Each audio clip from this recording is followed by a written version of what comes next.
কে দিল পিরিতের বেড়া লিচুর বাগানে কমলার বাগানে সৈগ কে দিল পিরিতের বেড়া লিচুর বাগানে। কে ভাইছে ভাইছে কি অবস্থা, ভালো আছো ব্রাদার? ভাই আপনি তো পুরাই চেঞ্জ হয়ে গেছেন ভাই, কেমনে কি আগে তো খেত কামারে কাজ করতেন। আরে ভাই অতীত নিয়ে টান দেও কেন ভাইয়া? তুমি একটা চাকরির কথা বলছিলা, চাকরি করবে নাকি? সেনাবাহিনীতে ঢুকাই দিই তোমারে, উচ্চতা তো ভালোই আছে তোমার। ভাই আমি যে উষা আমার তো পুলিশে নেয় না, সেনামিতে ঢুয়ে দিবেন কেমনে কি ভাই?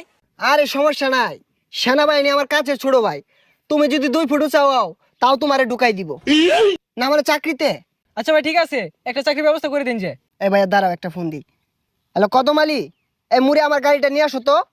কি কোন ভাই এই সিফার ওটা এত বড় গাড়ি ঢুয়াইতেছেন ঢুকবো? আরে সমস্যা নাই, আসলেই দেখতে পারবা। ভাই এত চেঞ্জ এত